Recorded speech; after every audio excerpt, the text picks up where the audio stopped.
आज हम जाएंगे वहां जहां भस्मासुर का संहार हुआ था। आज हम जाएंगे वहां जहां पांडवों ने अपना अज्ञातवास निकाला था। आज हम ले जाएंगे आपको उस शिखर पे जहां से भीम ने स्वर्ग के लिए सीढ़ियां बनाई थी। 75 फीट के शिवलिंग में जहां साक्षात शिव बसते हैं।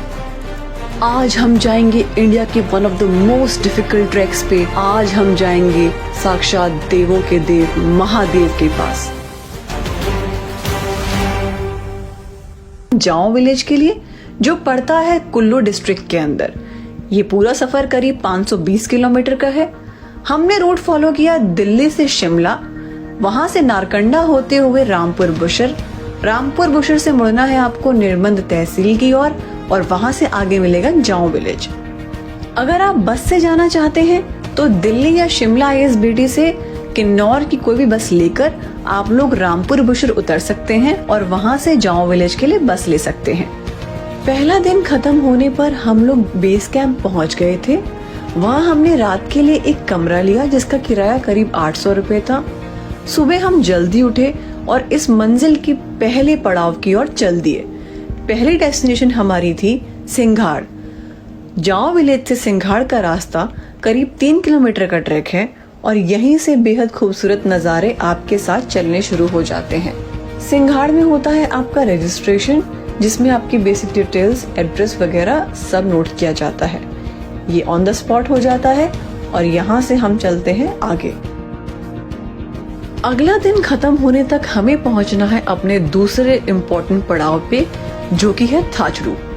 सिंघाड़ से थाचड़ू का रास्ता 12 किलोमीटर का ट्रैक है और ये मॉडरेटली टफ ट्रैक है। इस सफर के ऊपर आपको मिलते हैं काफी ट्रिकी पैचेस। अब इसको ही लीजिए, आपको यहाँ पे फूक फूक के कदम रखना है क्योंकि राइट साइड पे काफी तेज पानी का बहाव है। श्रीखंड महादेव का ट्रैक 2 साइड से हो सकता है। एक तो जाओ विलेज जहाँ से हमने किया है और दूसरी साइड है अरसू, पर ज्यादातर लोग इसको जाओ विलेज से करते हैं, इसलिए हम आपको यही रेकमेंड करेंगे। और इस पॉइंट पे हो रहा है आपका रजिस्ट्रेशन फिर से। और अब हम क्रॉस कर रहे हैं बराती नाला, जो अगेन एक इम्पोर्टेंट लैंडमार्क है। इसके बाद का रियल ट्रैक हमारा बचा हुआ है, जो कि देवदार के फॉरेस्ट से जाएगा और काफी डिफिकल्ट है। यहाँ से थाचड़ू का सफर करीब 6 से 8 घंटे लेता है और ये मान के चलिए कि इस ट्रैक पे ये आपकी पहली कठिन परीक्षा है। हमने बहुत लोगों को यहीं से वापस आते हुए देखा है। हम ये आपको दिखाना तो नहीं चाहते, पर ये इस ट्रैक की सच्चाई है कि लोगों ने अपनी जिंदगी गंवा दी है इस ट्रैक के ऊपर। हर साल कुछ लोग यहाँ पे जरूर मरते हैं। सब लोग नॉर्मली थाचड़ू रुकते हैं, लेकिन हम लोग रुके थे काली टॉप। हम आपको रेकमेंड करेंगे कि आप लोग थाचड़ू रुके क्योंकि यहाँ पे खाने के और स्टे ऑप्शंस बहुत ज्यादा हैं। यहाँ पे सबके लिए फ्री में भंडारा भी लगता है। यहाँ से काली टॉप का रास्ता 3 किलोमीटर का ट्रैक है, जो मॉडरेट से काफी डिफिकल्ट लेवल पे है। हम आपको ये डेड बॉडीज दिखा के डराना नहीं चाहते, बट समझाना चाहते हैं कि इस ट्रैक को बहुत सीरियसली लेना कितना जरूरी है। अगर आपने इससे पहले हाई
होके श्रीखंड के टॉप पर चले गए थे। इस पहाड़ की चोटी पर आकर तपस्या में लीन हो गए और एक पत्थर में समा गए। उधर विष्णु भगवान ने मोहिनी का रूप धारण कर भस्मासुर से उसका हाथ उसके सर पे रखवाकर उसको भस्म कर दिया। आगे आगे हम देखेंगे कि कैसे पार्वती माता ने उनको तपस्या कर उस समाधि से निकाला। जैसा कि आप नोटिस कर रहे होंगे कि ये ट्रैक खुलता है बारिश के मौसम में, से अंदर जा सकते हैं और आप पानी के बहाव में बह सकते हैं। यहाँ फूक फूक के कदम रखना बहुत जरूरी है। अब हम क्रॉस कर रहे हैं भीम द्वार को, जो लैंड ऑफ वाटरफॉल्स भी कहलाता है, क्योंकि इसके चारों तरफ बहुत खूबसूरत वाटरफॉल हैं। अगर आप लोग शाम होते होते भीम द्वार तक पहुँचते हैं तो हम आपको हाईली रेकमेंड करेंगे कि आप लोग यहीं पे रुकिए, क्योंकि पार्वती बाग पे स्टे ऑप्शंस और बेसिक फैसिलिटीज बहुत कम है। हम बहुत थक चुके थे, लेकिन हमें तब भी लगा कि थोड़ी हिम्मत और बांध के हमें पार्वती बाग जाना चाहिए। यहाँ से पार्वती बाग 2 किलोमीटर है।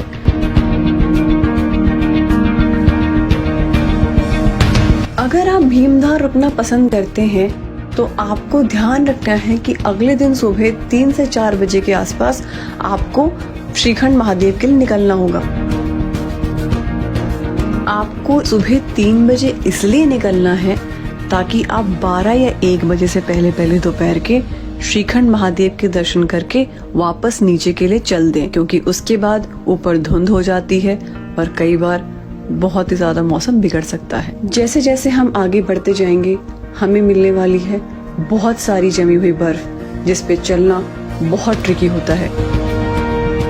झरना जो आप देख रहे हैं ये 100 मीटर की हाइट से गिरता है और बोला जाता है कि महादेव को समाधि से निकालने के लिए पार्वती माँ उन्हें यहाँ नहाने स्नान करने के लिए उत्साहित करती थी, इसलिए इस जगह को कहते हैं पार्वती झरना।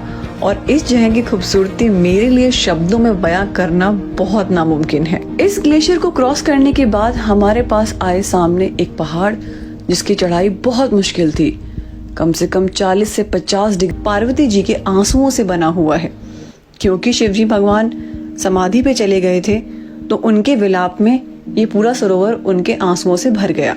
नैन सरोवर से श्रीखंड महादेव का रास्ता 3 किलोमीटर का है और ये इस ट्रैक का सबसे डिफिकल्ट पैच है। अपने पैरों को एक के आगे एक रखते हुए बहुत संभाल के ध्यान से चलना है, क्योंकि यहाँ पर फिसलना बहुत भारी पड़ेगा।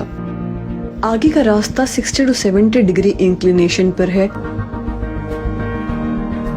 सांस वगैरह तो ठीक से आ रहा है ना? लंबी लंबी सांस लो। अब आपको क्रॉस करने हैं बड़े बड़े पत्थर, और यकीन मानिए इस टाइम तक शरीर की सारी ताकत जा चुकी होती है। ऑक्सीजन की कमी की वजह से शरीर और टूट चुका होता है। ये वाला फेस आपको बहुत आराम से करना है।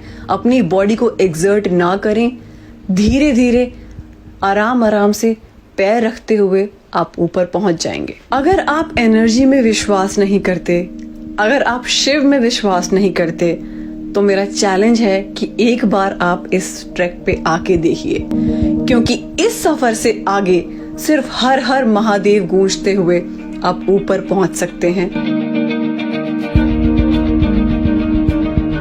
करीब 800 मीटर की दूरी से जब पहली बार आपको वो विशाल शिवलिंग नजर आता है तो सारी थकान दूर हो जाती है, आंखों में आंसू आ जाएंगे और दिल में इतने इमोशंस आ जाएंगे जो शब्दों में बयां करना नामुमकिन है।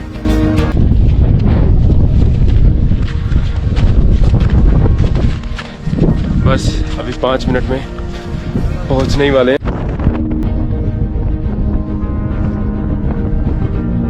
आशा करते हैं ये एपिसोड आपको काफी रोमांचक लगा होगा। कमेंट्स में जरूर बताइए कि वीडियो आपको कैसी लगी।